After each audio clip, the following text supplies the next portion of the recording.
Assalamu alaikum wa rahmatullah wa barakatuh. Brothers and sisters, wallahi, I am really delighted to present this show. Brother Paul, I think I can hear echo. Have you got two tabs open or you got headphones? Present this show. Brother Paul, I think I can hear echo. Have you got two tabs open or you got headphones? I'm not sure. It might be something wrong. Okay, I just muted you, but you just smashed my intro, Paul. When I meet you tomorrow, I'm gonna have some strong words with you tomorrow.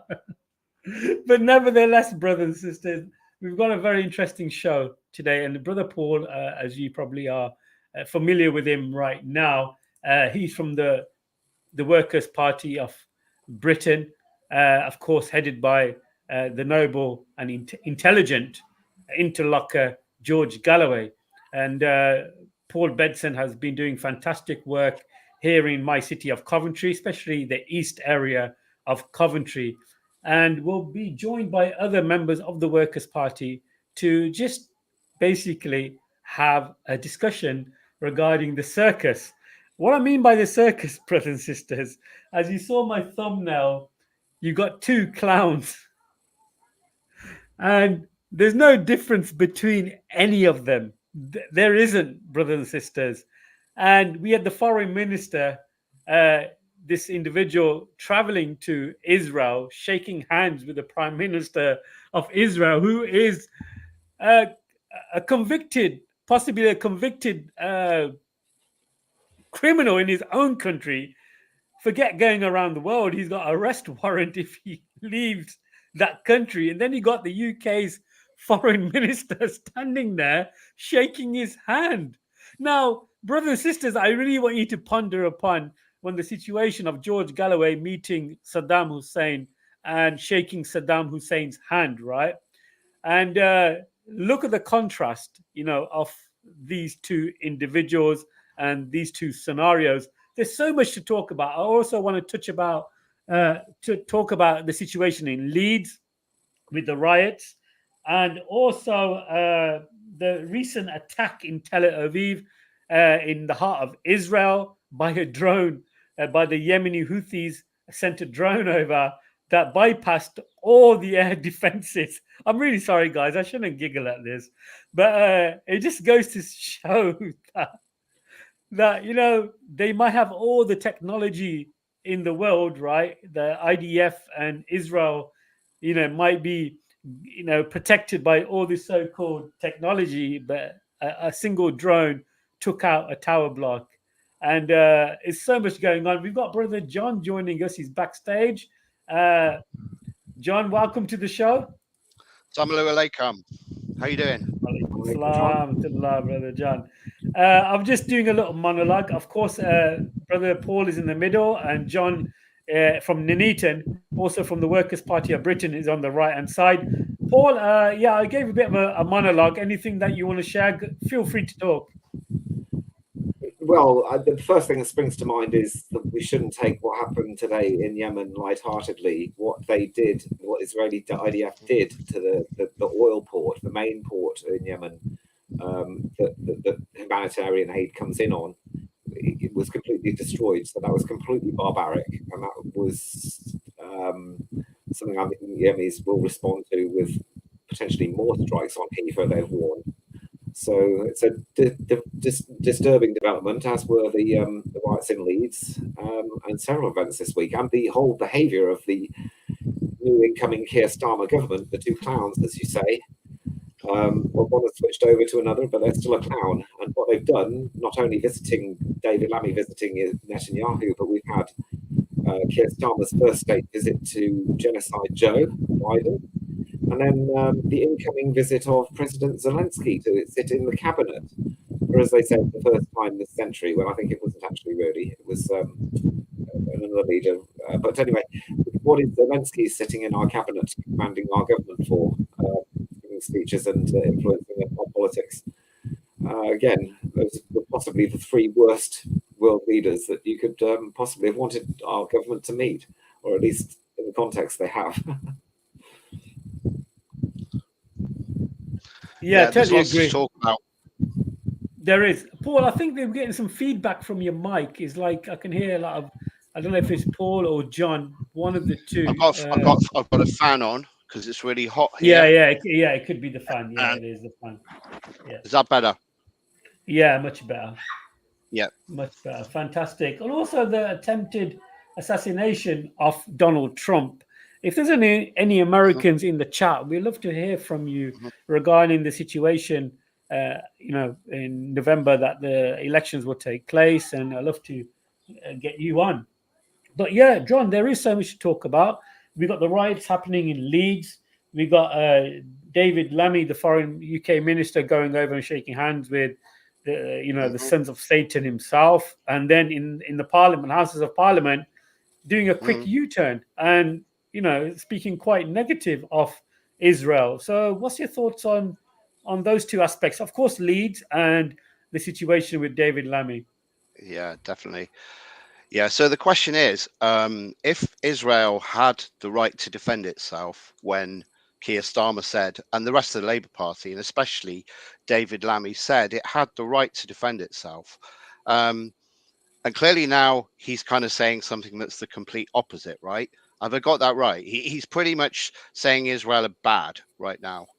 And there's got to be a ceasefire, and they've got to stop this. And he's mentioned the West Bank. He occasionally harks back to a little bit about Hamas, right? But last week he was with Netanyahu himself, shaking hands and smiling and saying all the right things, and it all seemed to have gone very well. And then, as you say, a couple of days ago, was it yesterday? Yesterday, he said that basically it's not okay. This is not okay, in very strong terms. And he, of course, restored the funding to UNRWA, which is an interesting one because, in a way, it doesn't make any difference because they get funding at intervals and they haven't actually lost any money. So restoring the funding simply puts it back where it was. So it's not like that's made the difference. Um, my next door but one neighbor said to me, "It's terrible what's happening in Gaza. Can I give any money to anyone?"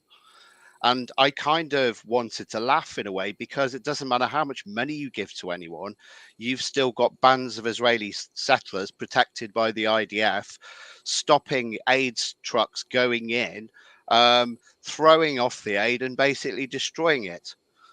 And it's a Um, bit late to fund UNRWA because the Israeli Defense Forces have blown up all the UNRWA buildings. So exactly. there's And very killed, little way they can get aid in. yeah, and killed a lot of the staff as well. And that's the ones who they say who weren't accused of being in Hamas. Um, I mean, it's just one pack of lies to another. But yeah, the other thing you mentioned, of course, just finishing off the David Lammy thing, the hypocrisy is unbelievable. My question was, and it's worth considering, but it's kind of a pretty pointless question in one way, which is, at what point did Israel stop having the right to defend itself? Because I don't really understand the timeline here or the process. I mean, if they'd said that a bit sooner, perhaps they could have saved maybe 30,000 lives. You know, I mean, it's only when you stop and think about the horror. And I know, Mohammed, you do think about it and you trouble yourself with it a lot. And I said to you today, didn't I, that maybe you shouldn't watch so many of those videos because I know it's the truth, but it really does hurt when you take the time to think about the suffering that's happened. But anyway, complete hypocrisy from the Labour Party, complete clowns, as we've said before. But the other issue, with what's happening in Leeds, of course, the fact of it happening is one thing, and hello. So nice to see that. I'll come back to that because that's timely document. Okay, so cool. So, well, I don't know if any of you watched the video that kind of started the whole incident, which was the children being forcibly removed from their own home. Now, I don't know the details, obviously, about whether that was anything, the removal of the children from the home was justified, but I do know this. when I watched that video, I thought they're not going to be showing that on their training days to show new police officers how they should do their job. So how should you forcibly remove a child from their own home? You know, it was actually really distressing watching that. And the fact that there were hundreds of people in the street watching it live and trying to sort of mediate in some way and protesting in some way was pretty obviously the spark. But we all know it's keg anyway, because and can afford to pay their bills, and they're basically upset about the same things that lots of other people are, particularly those below the poverty line. And then, of course, the press want to hijack it and talk about Islamophobia, which is absolutely ridiculous. Wanted to send Bangladeshis back to Bangladesh, didn't mention the fact that is it Mohim, the Green Party candidate, Muslim candidate. Mohammed Ali. Thank you. So Mr. Ali is a Green Party and a well-known figure in the local community, tried to physically stop people from destroying property and cars and so forth. Keir Starmer didn't mention the fact that he was Bangladeshi, which is quite interesting, really, when you think about it. Well, so lots to talk about. I just want to point out, I was listening to talk radio at work all last night, and the rhetoric that they're using, these Murdoch Empire TV hosts, they were talking about how it was the responsibility of you-know-who, the certain ethnic groups in that area, and implying that it was Muslims' fault, really broadcasting it. I've watched it on Twitter today with people who think it was caused by Muslims. And I had to explain to them, no, here's a video of the Romanian family that got children taken off them. And here's the video of Mohammed Ali in the streets, pulling a bin out of rioters' hands, grasping a pallet out of their hands, and they're trying to chuck it on the fire.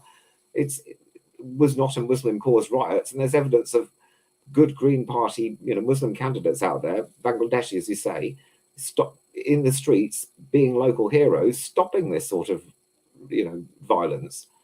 So credit to him. He will have my eternal respect for his actions during that riot, and it may be something we, Workers' Party representatives and potential councillors in the community may have to deal with in the future. I hope not, but the way this Labour Party government plans are going, you never know.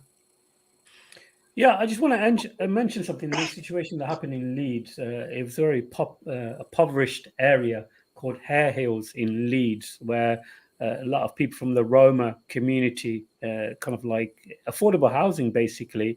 And if you go to my YouTube channel, I actually went through a particular area called Culworth Court, which is just off the Folesall Road. And this is, again, cheap, affordable living. And I would say 80% of the people who live in these small apartments, run down, the garbage and the fly tipping is just bad, are from the Roma community.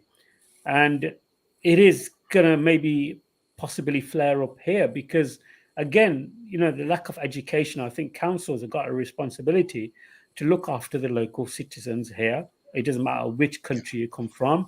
If you welcome a group of people into the country, then of course you should be able to look after them. And this issue about only 2 children and below can have some type of benefit, that causes a lot of hunger, poverty amongst families. And we need to really recheck ourselves as the country of the UK or Britain. We have these values. I think there's 5 values that the British have. And one of them is to respect others. And one second, I'm just scrolling up. Yeah, to respect others and diversity. And for some reason, some media outlets have kind of like forgot about that. And as soon as these riots took place, and unfortunately, the images that we had, a lot of the Romanians or Roma community, they have small beards, they have a bit of a suntan about them, and they can be mistaken for Asians, no doubt about it. I don't know if you brothers have seen the clips. And straight away, the media said there were Muslims rioting. And in reality, the Muslims are the ones who are trying to stop the rioting. And you mentioned the Bangladeshi individual who was seen taking crates and pallets of people to stop them from throwing it onto fires that had been lit and cause any more damage. So, Paul, I know you live in Coventry, and when you came to Foleshill, you witnessed yourself the diversity. How would you explain your experience of being outside the Foleshill Community Centre? Um, well, it's a great diverse area, and people live in harmony. I was on this cavalcade for Palestine last week, and we were on the streets, not causing a riot, but actually celebrating. It was almost like a celebration going up Foleshill Road as part of a Palestine cavalcade, setting off smoke bombs and waving flags. But the kids were on the street waving at us, and it was a party atmosphere more than any sort of violence going on. So that's been my experience of Foleshill recently. And generally, I mean, when I was a kid, I witnessed riots in Hillfields and in Willenhall, where I lived. There were riots, but I saw the flames burning in trash cans in the 80s when it kicked off in Coventry. And I just, God, Allah bless that we don't get that happen again. I mean, they would love to blame it on race riots, wouldn't they? They'd love to say this is all one group, or this is a problem between two groups. But the truth is, they'll do anything to divide ordinary working people. And Mr. Ali had also was asked about whether the different communities in Hare Hill, is it, Yes, got on with one another. Yeah. And he was saying there's not any problems at all between the people who live here, but they've all in fact got similar kind of problems, gripes, if you like, in terms of the way that they're managed. But I take on board what you're saying about some antisocial behaviour that could be young people of any race, couldn't it, really? But if it's not managed properly, then you have to. I mean, I also take on board the point that immigrant communities should understand what's expected of them in terms of behaviour. But this whole thing reminds me of what's been going on in Sweden with how they've managed immigration, because they basically created kind of ghettos outside of the cities, and the way that they were managed, they just created a drug culture and a sort of a crime, gang sort of culture there, and they made them no-go zones, and of course people spilled out into the other areas, and it was very easy, as you would imagine, for the Swedes to be able to, see that these were not Swedish people. And what it's done is it's fueled the right in Sweden. And much the same thing happened in Denmark as well, that we've got this emergence of the right. And the fact that there's a lot of immigration in all European countries, which of course we know why that is. That's a result of the conflict that's been going on, particularly in the Middle East, is just fueling the problem. And I feel like, in a way, that those two things are linked, if you like. I'd just like to add in that I think the reason behind these riots, we have to look at the root cause, which was, as Brother Mohammed mentioned, the complete shambles of the Labour Council and the social services in point, ruled by the Labour government now. And these incidents on a local micro level, I think, I'm worried that they'll get worse with the government and local management we've got. That's the root cause, I think, rather than immigrants. I don't want to scapegoat immigrants of any type in this sort of thing, because I think it's a social service breakdown on the sort of operational level that's caused it, but due to tactical and strategic problems upstairs. Yeah, the issue was there. They had social workers being involved, and I don't think they dealt with the situation due to the sensitivity of their culture where these children were living in. And social workers were basically met with hostility, and they had some child protection matter going on. And there's a lot more, I'm assuming, behind it. But the way they dealt with the situation, you got police officers physically going in there and dragging out children. to be honest, those kind of scenes we see taking place in videos that happen across America, for example, where you got police officers who are just, gun ho and just, thugs and tyrants, just dragging little kids around, trying to arrest them and push them around without any justification. So I think that was a very big trigger point, because even though we have, I'm speaking as somebody who's British, we have embraced different cultures here. But then we have to understand that with that, there comes with a lot of luggage. Like, for example, if you come from a Pakistani culture or Bangladeshi culture, you got to be able to understand their dietary requirements or the religious requirements and things, simple things. I know it might sound simple, but some people just don't know anything about halal food, or do Muslims pray 5 times a day, and so forth. But now, hopefully, here in the UK, the employment law has changed a lot now to kind of like help out other faiths. So that's very, very beneficial. But still, there is some unfortunate holes, and this was a hole that unfortunately turned out to be a very big, how do you say, a clay mine or a quarry, I should say. I want to go on to something else which I showed you to John and Paul. This who gives majority of the money to. One second, let me just get it up. The countries who contribute the most when it comes to the United Nations there, as you can see there.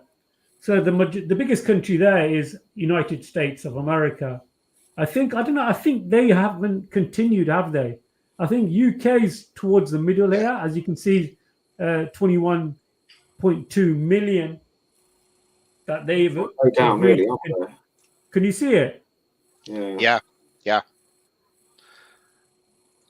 When as a league table, it fits exactly with who's kind of backing Israel, doesn't it? Really, I mean, you got United States number 1, then you got Germany number 2, and I don't think that's too far off with EU as number 3. Well, anyway, where was? Oh, there we are. Oh, we're a long way down. The UK's badly performing. Tiny countries like Sweden and Norway are doing a lot more than us. Yeah. We're relying on Norway and Sweden, I think. Yeah, but they stopped funding in January. I'm sure it was in January earlier this year where I think they stopped funding. Now think about it, brothers and sisters. This money, unfortunately, hasn't reached the people in Gaza. Again, the aspects of no food, no water, no electricity, no fuel. I really want you to comprehend. Recently here actually today or yesterday we had a major cutout with technology. IT went down and it caused so much issues with travel and so forth. Now imagine that 100-fold, where you're not having food, you're not having any type of electricity, no gas, no water. Now think about that and compare the IT system going down. It's nothing. I'd love to get your thoughts on that, Paul and John. Can I just have one thought on this measly 21.2 million pounds that we sent to UNRWA, our Gaza aid package? One of the other first moves that Keir Starmer made was to award Ukraine with £3 billion every year, guaranteed for the next 10 years. Compare that to the 21 measly millions we're spending to Gaza. And what we could do with £3 billion here, you could build a whole new Coventry and Warwickshire hospital on Stony Stanton Road and another hospital with 3,000 beds. You could build prisons to stop Starmer releasing all the prisons. We could actually put asylum process workers in to process asylum seekers and not just release 80,000, 90,000 of them into our society who have crossed illegally. These sort of problems, we're giving our money away to Ukraine, let alone this 21 million, which should be vastly increased. We could have given half of that 3 billion to Gaza and rebuilt them from the rubble that will take 17 years or something to just rebuild the rubble, let alone build anything. Well, the fact that Starmer gave that money to Ukraine before Gaza is significant, and the fact that he gave it at all is significant. And this shows what a clown that he really is. Because if he's given £3 billion a year for 10 years guaranteed, right? That's a nice that buys a lot of cocaine, doesn't it? But anyway, I think that here's my question for everyone to think about. I'm full of questions tonight, and it's that if Trump wins the election, right? And I think we'd agree there's a pretty good chance of that. And if Trump follows through with his, shall we say, claim that he can stop the war in Russia, and therefore, to the very least, stop funding the war in Russia. So if he does that, what is Keir Starmer going to do? Is Keir Starmer going to break the alliance and say, no, I'm funding Russia? I'm going to carry on doing that. This is why Zelensky has run over here in a hurry, got his red carpet laid out, and held a meeting with the cabinet this week going, let me send Storm Shadow missiles to attack Russia. Let me get you involved because US is bottling it. He's panicking, and he knows there's a problem here. And we haven't talked a lot about the war in Russia, but it is worth unpacking a few things. I mean, I think a lot of people here and watching would agree that this was a war that didn't have to happen. But I wonder how many people have thought about how it ends. I mean, is it possible that Russia could lose? And what would that mean for a superpower to lose? A superpower with a lot of nuclear weapons? Because who's to say that Ukraine can just push them out of their borders? This is assuming the war continues. Will it end there? Because there's already incursions over but there's already missiles going into Russia anyway. So I think that it's all about missiles, isn't it, these days? It's all about artillery shells and bullets. That's what it seems to. That's a lot of what we talk about at the moment is basically violence, and this is what we pay for out of our money. And I know it comes back to the central core of the Workers' Party's policies, but I think more and more people are sort of waking up to this idea that we're paying for this. It's not just, is that complicity even, I ask myself. Am I complicit because I pay my council tax? This continues. Maybe I should stop paying it on the basis that I could be doing something illegal, like breaking international law. I think it's the overwhelming feeling in America that things have gone too far and they don't want to pay for it in America for the Ukraine war. I think Trump's more hardline, obviously, on Iran and China, but I hope when he comes into power, as he's promised, he'll sort out. And there were even people at the Democrat convention, at the Republican convention, with signs up saying Trump will stop the war in Ukraine. It was like next to Trump vans, there were specially printed boards with it on. So I'm hoping when he comes in, he'll do the sensible thing, which, in my opinion, is to install like UN-held, new democratic referenda, UN-monitored, ratified, watched, and peaceful referenda to those 4 oblasts in the Donbass. See what they want to say on and maybe other oblasts may need a democratic solution, and install that and stop the bullets. I think hopefully Trump's had enough of bullets. I mean, Trump is a clown, isn't he? But Biden is a puppet on a string, and Trump's a wild card who they can't control him. If there's such a thing as a deep state, they cannot control Trump, and I think they're genuinely terrified about that. And but I don't know whether they try to kill him or not. We touched on Trump. And I really find it fascinating that this particular individual called Thomas Crooks, is 20 years old, had the ability to, I think, fire off 3 to maybe 5 bullets from his AR-15 assault rifle from the roof. Also, the fact that there's so much little known or coming out about him, I find that very interesting. I'm not saying, well, you know what? I would say this smells like a conspiracy for me. It does feel that they want to get rid of Trump either put him into Yeah. prison for a long time, or to get rid of him. And I would love to get anybody who lives in America, tell us, how does the country feel? Because I've seen clips, whereas they say Trump is like Hitler. He's made some remarks from statements from Hitler's speeches, and so forth. So there's a lot of hatred towards Trump, and some politicians within the American media, said that we need to aim for him. There's some phrases used, basically inciting for a possible physical attack on Trump. But then at the same time, I don't think he's clean himself, because after when his gang invaded, is it Capitol House? I think it was, if I'm not mistaken, the Congress. Yes, absolutely. And yeah, I know there's a couple of people in the chat. Always hope. I know you're from America. The link has been posted in the chat. If you want to jump on, you don't have to put your camera on. We would love to hear from you.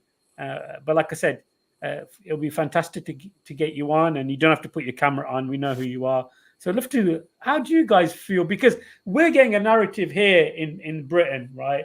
But we love to hear the voices from over the pond to how they think about the scenario. How do you feel about that? Again, going around the table, I'll go to John first. How do you feel? Do you think there's some bit of there's something not right here?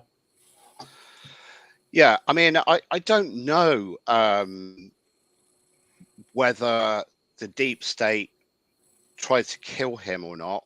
I think it's possible that the deep state tried to kill him. And I think that they just don't fit.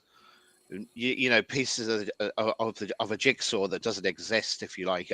There's a lot of ridiculous things. There's been a lot of talk about the trajectory, and of course, maybe the most significant thing is that the Secret Service have admitted that they knew there was a guy on the roof with a gun before Trump went on the podium, which is an incredible claim, and obviously has led to resignations. But I mean, you can sack the Secret Service, but you still got to ask yourself, what was actually going on there. So I think a lot more has to yet emerge from this, and probably will not emerge until after the election itself in November, because my assumption here is that if somebody really was playing some kind of games, and it wasn't just some freak situation where some kid with a gun who's kind of a bit messed up just got lucky and fooled the Secret Service, and then he apparently was a bad shot when he was a kid at school, but still not that good, is he really? But he got close, didn't he? So let's assume there really was a bullet. I think there was a bullet because somebody else got shot, didn't they? But I haven't seen any real evidence of any of this, and there's a lot of people suggesting that the usual protocols weren't followed in terms of medical assistance for a man who'd just been shot. A presidential candidate who'd just been shot. It wasn't like you see a lot of Secret Service people around him holding towels and things like that, and him going right, and the American flag upside down for some reason in the background. But nonetheless, somebody pointed out to me, if you watch that famous photograph, the American flag's actually upside down. So that's a bit of a strange one. But maybe Trump was upside down. I don't know. It's all just bizarre, isn't it? But it's not right. There's something not right. Yeah, absolutely. Yeah, Paul, I'd like to say, a smile on his face. Go ahead, Paul. Well, there are a lot of things not right, as John says. It's a little bit like the JFK assassination, isn't it, with all the wild theories and speculations about what should have happened that day. If you want a good look at it, there's an American show called Redacted, if you've ever heard of it. But they've gone into all the different angles and theories, and was there someone on the water tower, and why did the Secret Service take 20-30 minutes watching this guy, and Have you got the video? I was looking for the video. It's really good, actually. If we've got that, but I got another one, but I'm struggling to upload it. Or I don't know if Oliver Stone will be around in 20 years to make a film about this one, but it probably deserves one. I think the last assassination attempt, I'm sure, was 1981 with Reagan, wasn't it, where he was shot? Yes, they made the Bodyguard film about that and stuff. But I've actually just to point out, I used to live in Pennsylvania, in near Hershey, and I have a friend actually who lives near Butler, and there are a lot of extremist, well, not extremists, but let's say people with very extreme religious views. But in this case, the chap was Jewish. Just like to point that out, and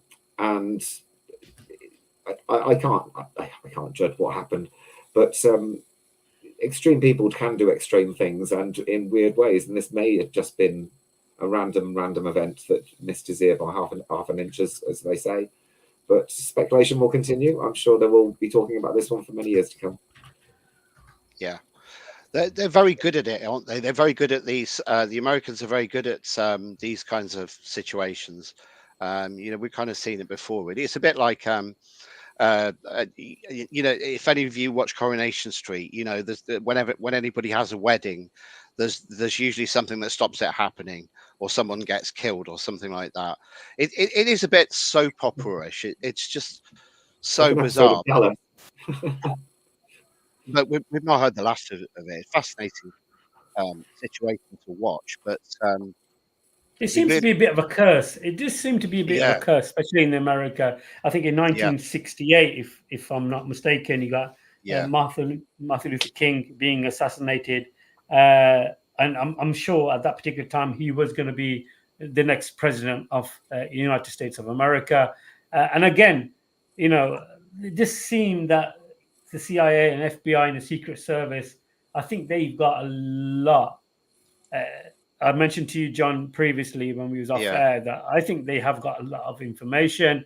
I think there is a secret book somewhere, and with people's names on it, and what kind of crimes they've committed, what kind of sinister and perverted crimes, I should say, on this Epstein Island. I really do think there is a book where Epstein has written down names of politicians, and there's been some stuff I don't want to go into depth about. Well, I know where you're going with this, because you told me about this theory a little earlier, and it sounded like a plausible theory. Actually, it really did, and I think it's worth airing. You just got to be careful about some of what you say. Probably, are you worried about YouTube now, or just maybe you got your kids watching? I don't know.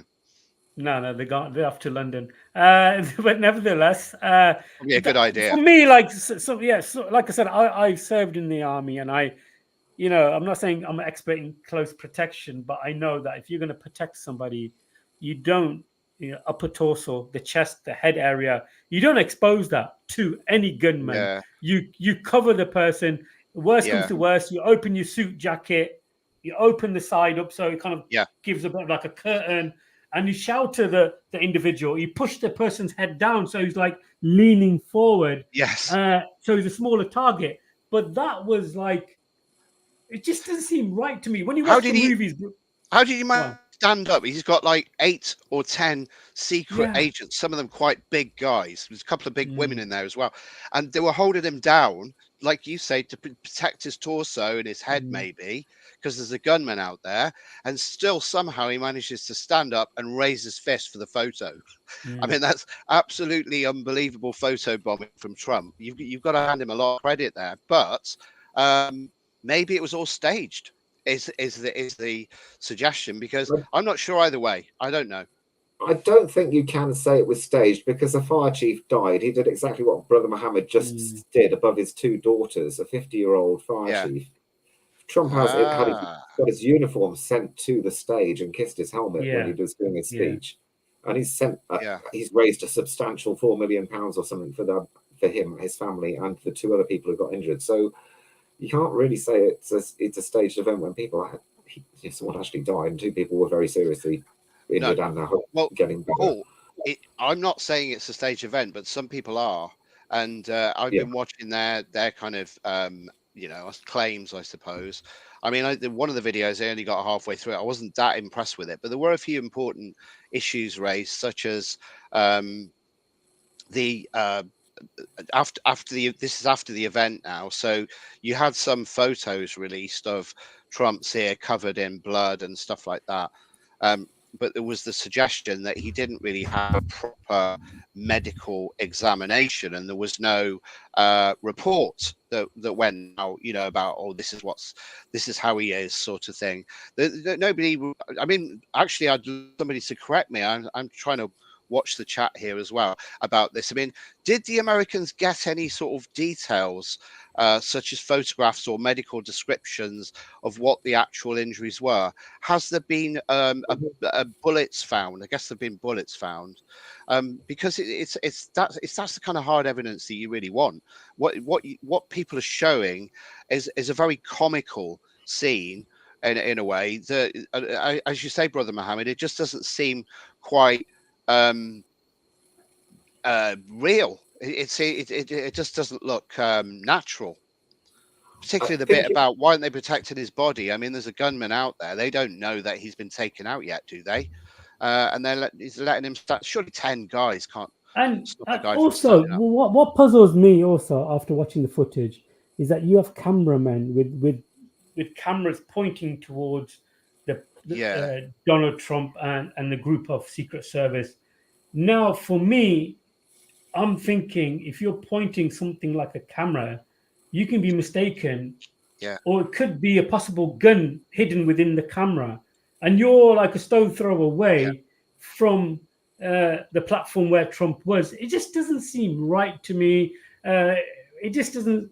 It just doesn't sit well for me. But I just want to mention something, that domestic terrorism is like growing big time in America. I think within 2011 and 2021, there was 529 incidents of domestic terrorism in America. And that is a big number of 529 domestic incidents of terrorism between 2011 and 2021. And in 2020, the year of 2020, there's 102 incidents of domestic terrorism. Now, that is crazy, man. That is absolutely fascinating.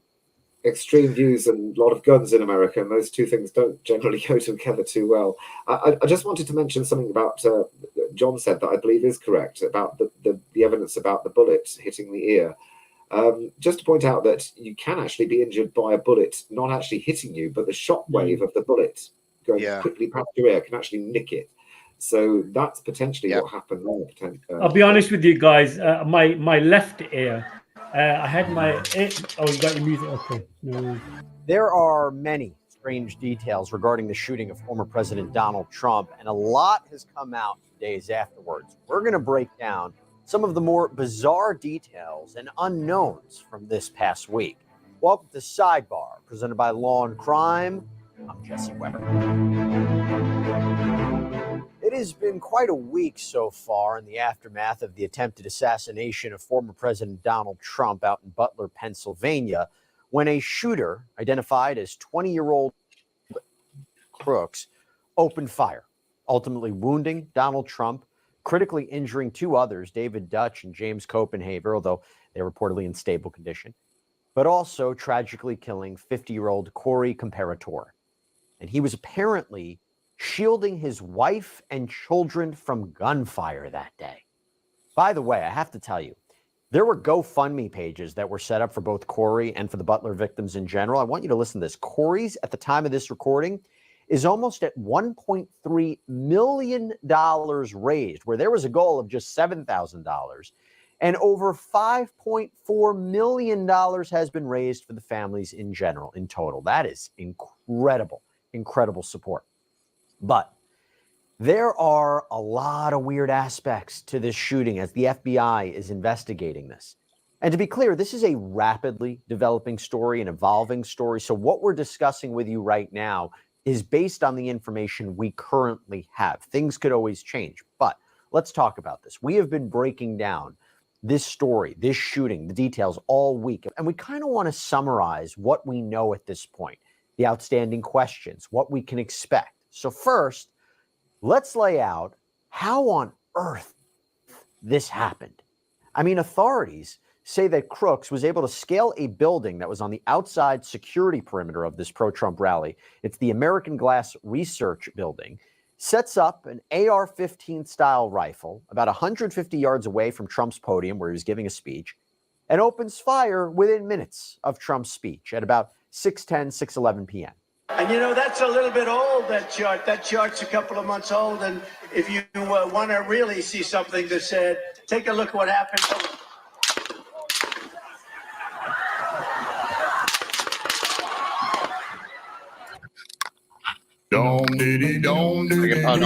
I can get their cover from just £299. LV have always made it simple for me to get great. Do apologise. I was trying to. It's bring worth it watching, back though. Roof, buddy. Yeah. I just seen his hair go up a on the head.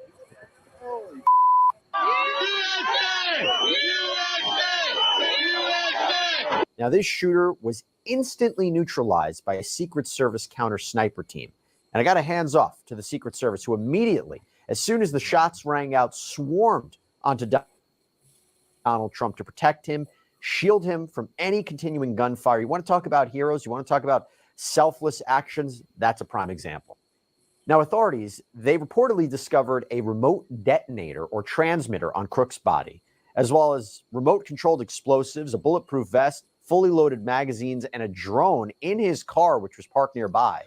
And investigators also found another vest, explosive materials, and a 3D printer at his home in Bethel Park, Pennsylvania. So that's about 50 miles away. He had apparently been living there with his parents.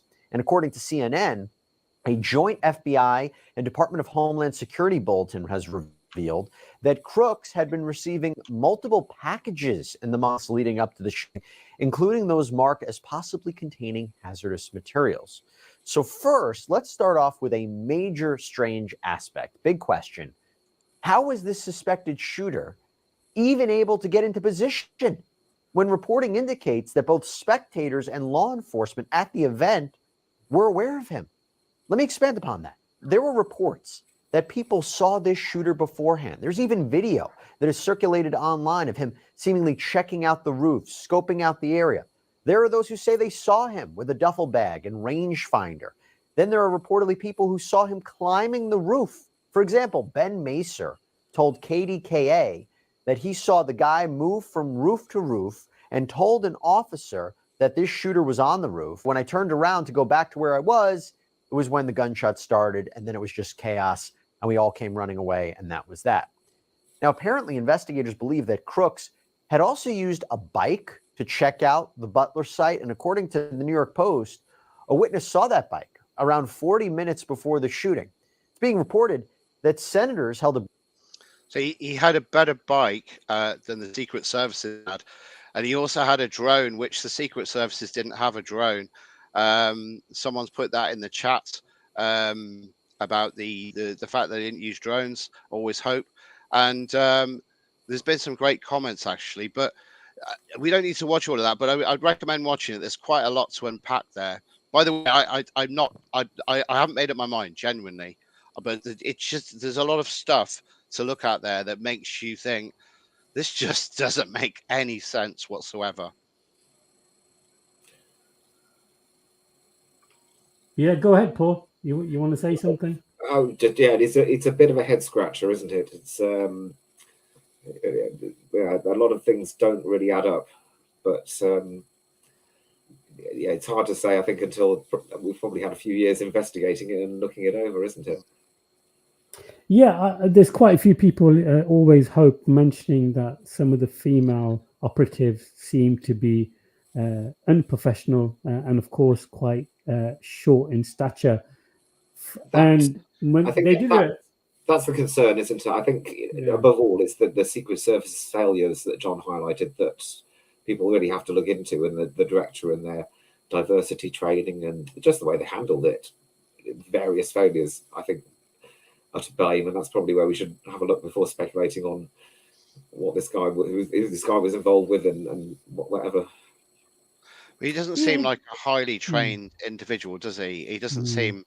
I mean, maybe he's a half decent shot or something like that, and You know, he's done a bit of climbing in his time, but you know, you think, well, did he do all that on his own? Really? It just seems bizarre. And as I think Always Hope said, or someone said, hindsight 2020 may have said, why didn't the Secret Service put a drone over? Why didn't they? You just think they would just do that anyway, wouldn't you? They said at all.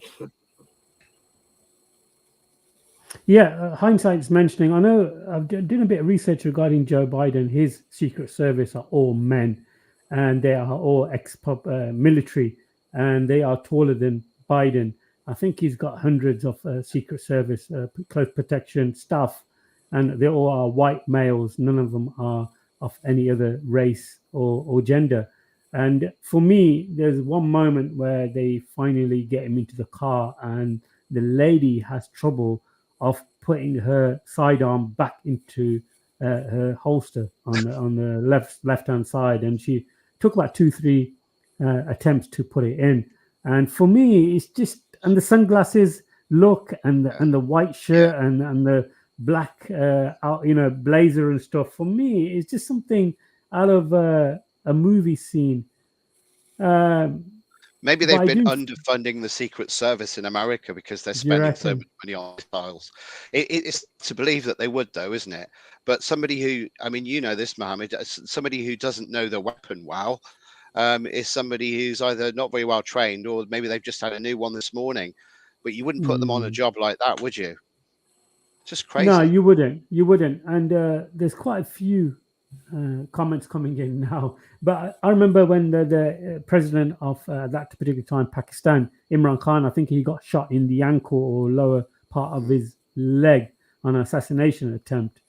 And, you know, he was smothered by close protection, or even supporters.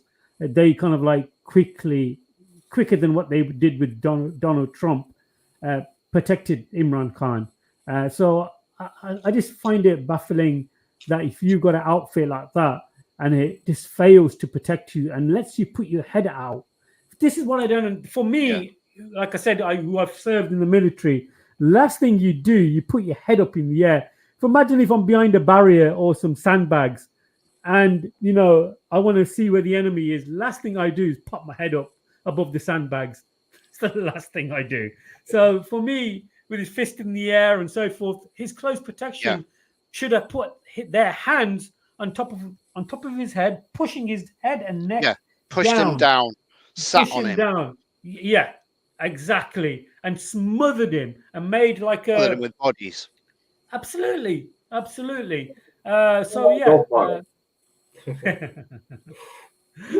Yeah, it's just quite amazing. But you know, I definitely think the young man himself. There's a lot more information to be, to be let out regarding him and his affiliation with different organizations. I think it's very suspicious.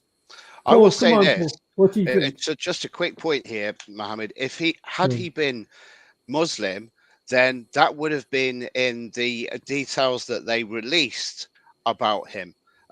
We would have been under no illusions, you know, that he was Muslim. But they haven't, interestingly, I don't think they have in the UK released details such as what religion he was or whatever. Be interesting to read the chat now on this. From I know there's at least one American person there. In terms of what I saw a photograph of the shooter, right? And it looked to me like he was Jewish because he was wearing like, but that, I mean, that's besides the, my only point is to say that they didn't release that as a detail.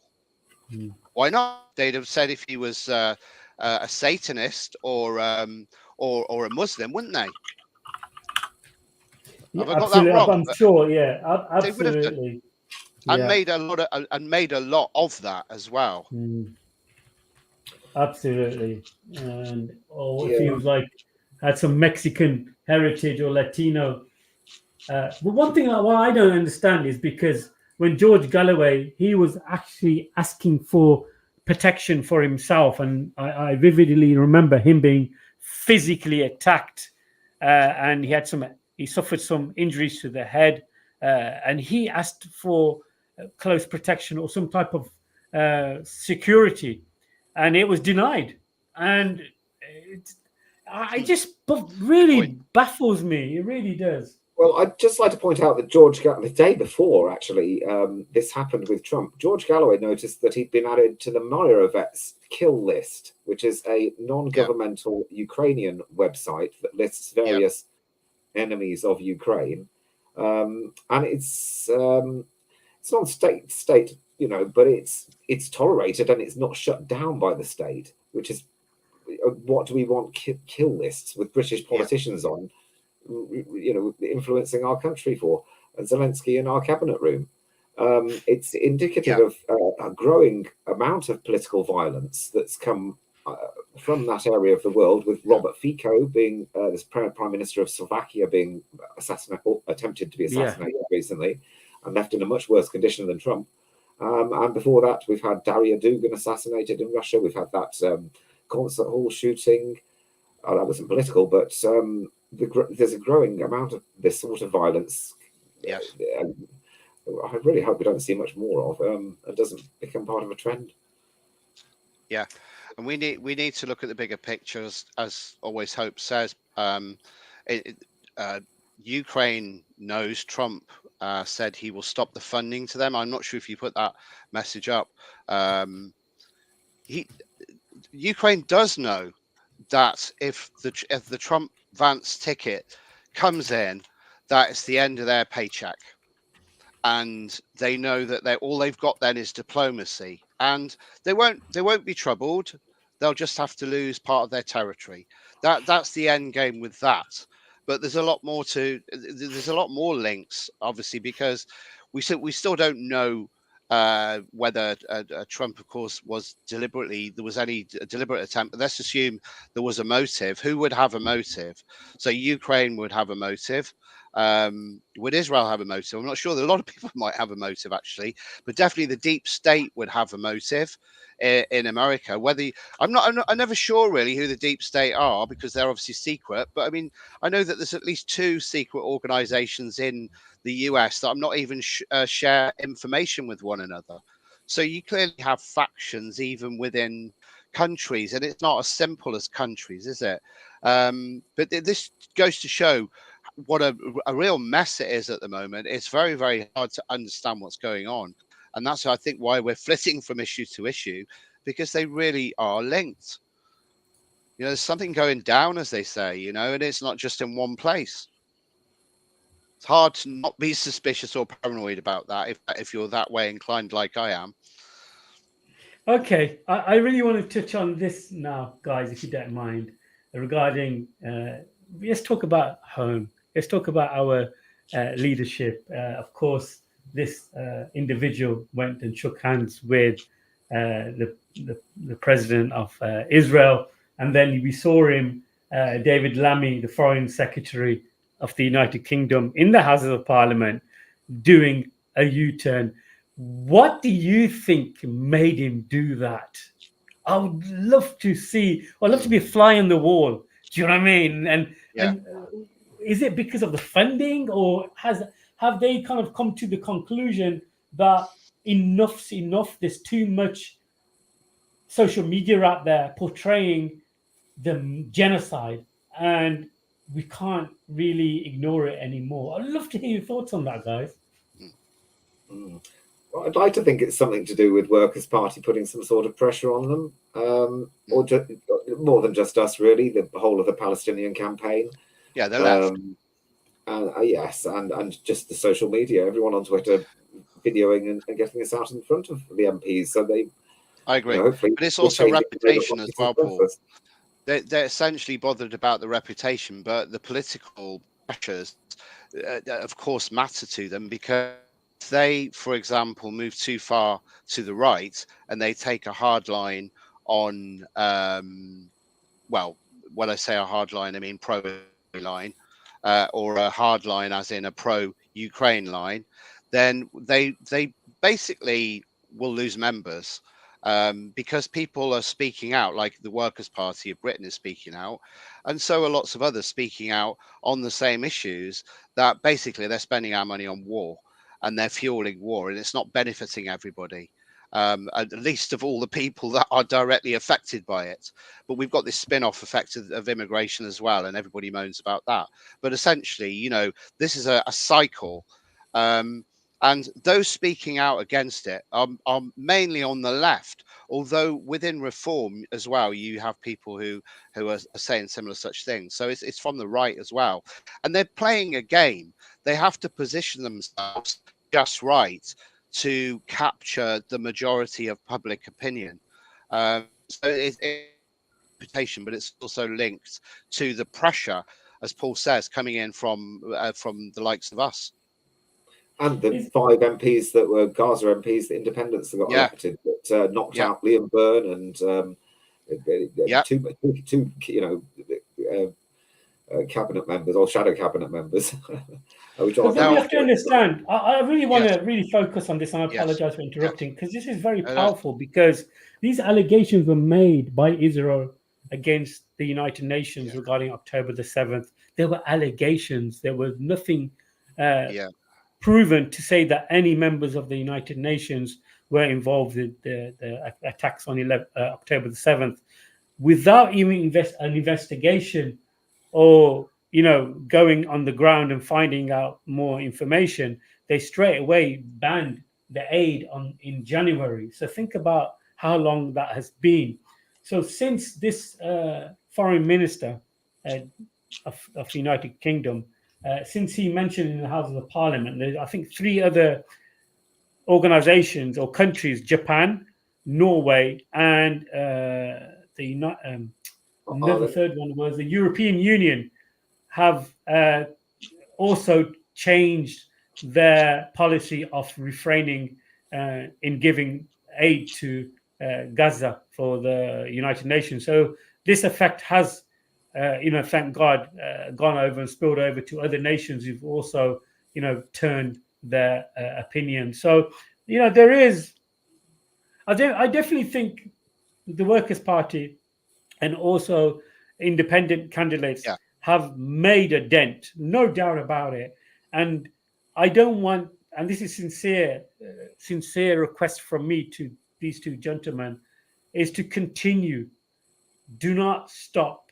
Continue until your last breath to speak for the oppressed and be just. And we need to continue this, because once we go silent, the guns will get louder and louder. We need to, mobilize ourselves and make an impact on the streets and make an impact to the candidates and tell them that, look, your people, your, I'll say 1 second. Well, I just mentioned that on Tuesday, George Galloway had a fight back speech that I think is possibly one of the speeches of the 21st century. It was done up in Rochdale, and he announced several new actions we're going to be taking.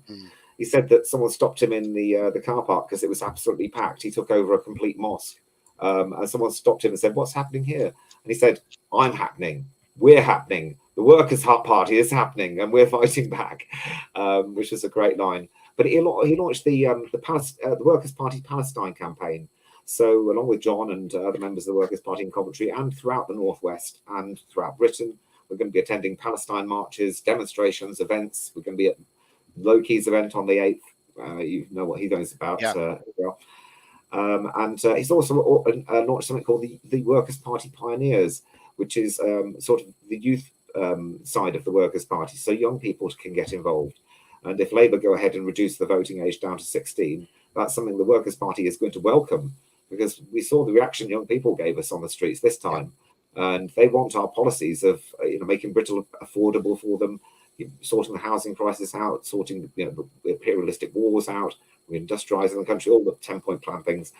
And really, I think this is what people want above even right-wing reform sort of policies, which are only going to benefit the rich. So we've got to tackle that one, take it on, take it forward. Yeah, I agree. I think people is an area we need to focus on. And to your point as well, Mohammed, that you'd made just before it's gone clean out my mind. I think that last night we met, the Workers' Party met in Birmingham for kind of a social, and there were a lot of members there. I think, well, maybe about, I won't say exactly how many, I'm rubbish at numbers, but the mood there was mostly of determination. So that was your point, was about, you guys, don't you give up, you guys. I mean, I think that we're not doing it all on our own, because, everyone on the left at the moment, I think is thinking the same way. And of course, the pro-Palestine supporters they may not be affiliated, they may not want to be affiliated to any political party. There could be all sorts of reasons for that, but they're still part of the same social movement, if you like, towards calling out the lies that we now know are lies that we've been told for a long time. And you're bear this one out. I mean, they lied about why we went into Iraq. They lied about why we went to Afghanistan. They've lied about so many things. And I think that now more people than ever can see that. In a way, the internet and the truth are our friends, because you can't anymore. And it just means that you need a platform to be able to use to get the message across, because there's no point in just preaching to the converted.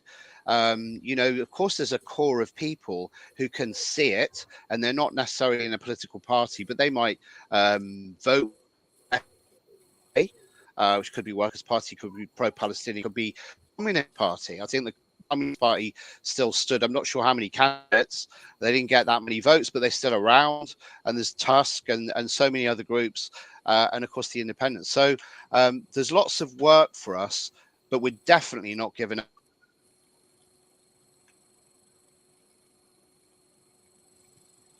I think is he frozen, John? John, I think he's silence.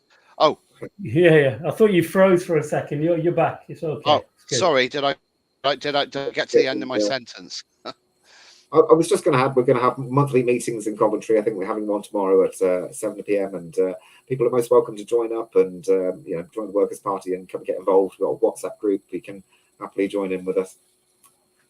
Yeah, I'm hoping to meet you guys tomorrow. I have got a show with Yusuf Ismail tomorrow, and I do apologize for that.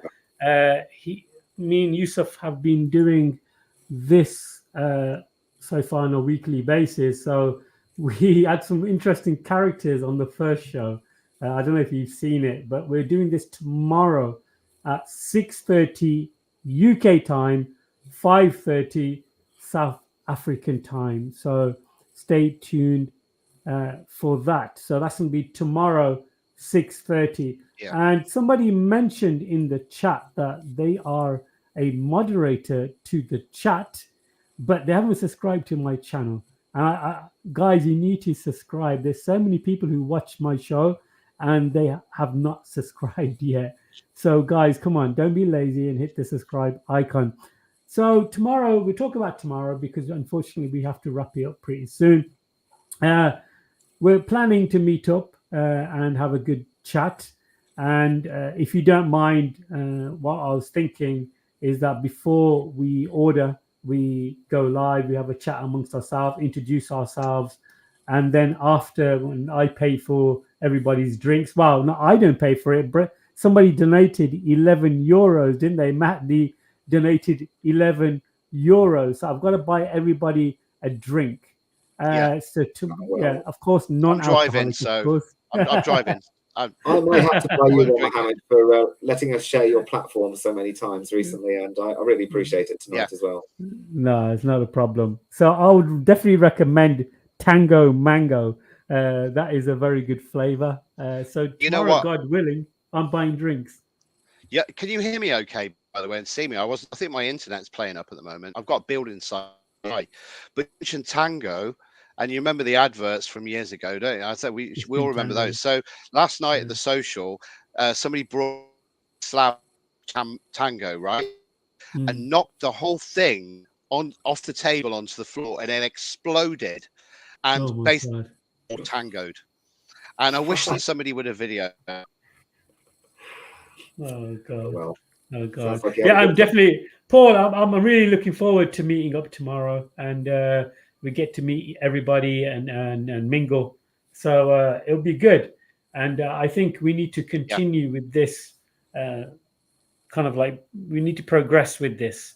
And it's nice to get other people on board and maybe link arms. And since I met Brother Paul on his canvassing, alhamdulillah, thank God that we have developed rapidly within a short period of time, and it's fantastic.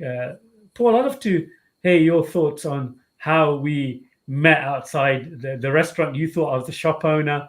Do you remember?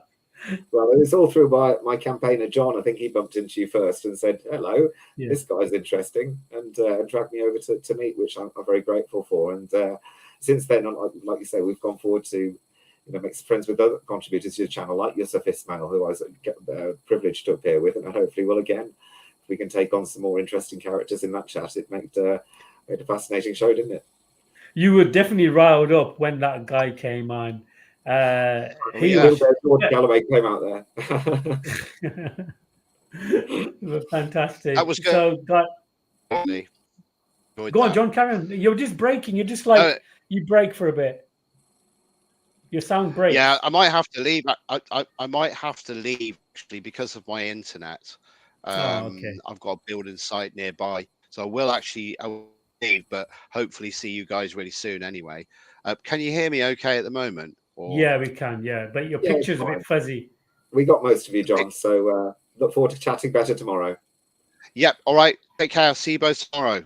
See you, John. Inshallah. See you tomorrow. Bye. Assalamu alaikum. Assalamu alaikum. And I've got to go and get some food as well. I'm a bit late for dinner, but it's been a great show, and we covered a lot of great topics. So hopefully we'll do it again soon. Inshallah, we'll meet up tomorrow.